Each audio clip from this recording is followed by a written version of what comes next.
you do Kickstarter projects and other projects. What's it like marketing those and like getting directly to the fans? Like, what's your process? Like, how would you describe it? Well, I use I use Kickstarter. Actually, I do. Once I've got a group of fans who've demonstrated a willingness to buy my books, I go back to them. Not too often, something reasonable, maybe a couple of times a year, and offer them the book on a accelerated basis, and sometimes with certain bonuses that are not open to not accessible by the public. For instance, I'll tuckerize them in a book, so that means I'll use their name for Oh, a wow. character. That's cool. What I'm doing now with Headless and other stories, basically, is I've asked my cover artist, a wonderful Brazilian, very, very, very talented guy named Caio Cacau, and I've asked him to leave faces open on the cover. So there's the headless guy, and there's four other crewmen, and these faces can be, depending on the level of support by my backers, these faces can be claimed That's cool. by the backers. So it's really cool because Kickstarter kind of gives people a chance to get in on the ground floor and really feel ownership in the book. They really feel like they're a part of it, especially if their face is on the cover. So it's such a cool reward, and they can kind of show it to their friends, and their friends will pick it up too, and then they'll be like, "Oh, check it out, my friend's on this book." And Right. it's such a cool concept, and it's such a powerful tool to get out there. Right. I'm a big proponent of Kickstarter, and I think it's a great way to get directly to the fans and get people aware of projects that necessarily wouldn't have that opportunity to come to life. And they have input. Like after my last short story collection, I said, what would you like to see? Give me an idea. I'll take the best 8. Yeah. And I had more than that, and had to use more than that. Yeah. And I said, well, all right, the story will be this and this. I love it. Yeah, and it gives them a chance to be part of it, which if I were a reader, I would certainly want to be part of it. There's I think there's a talent that's overlooked. I think it's similar to writing. When you're a writer, you want to express yourself. But if you don't get the right reader, it falls on deaf ears. So I think there's a talent to reading. I agree. Yeah.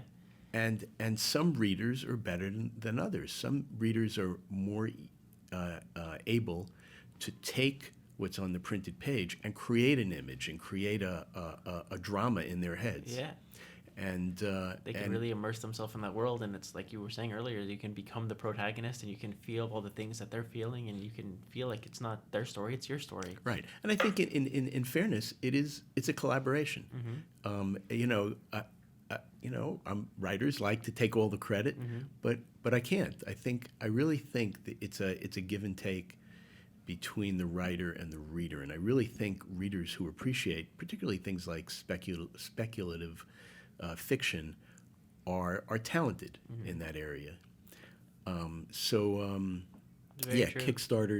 Kickstarters are great, and it's a symbiotic relationship where you have that with the reader, and it's something on the show we haven't discussed a lot, because it's so true that the reader at the end of the day is the one who decides if a story's good, and it depends how invested they are in it.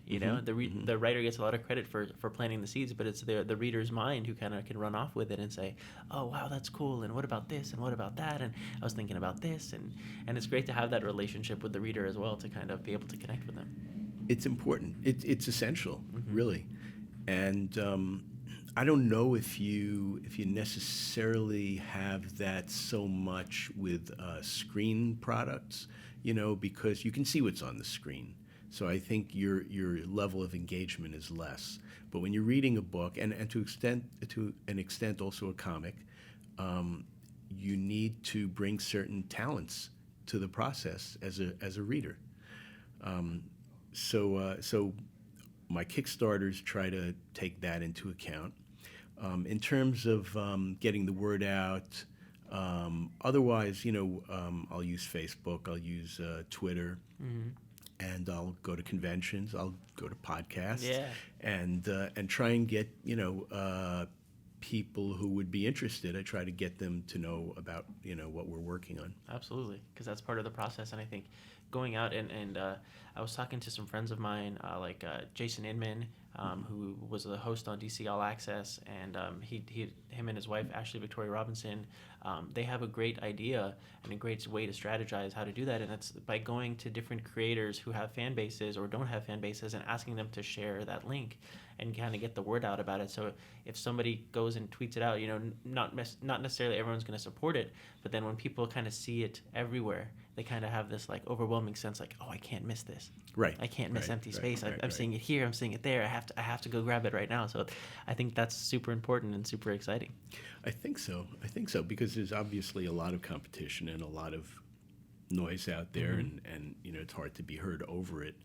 But again, the beauty of Crazy 8 and what we put out is that we don't need to have everybody know about it.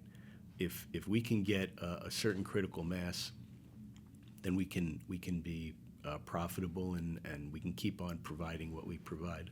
Absolutely. I love it.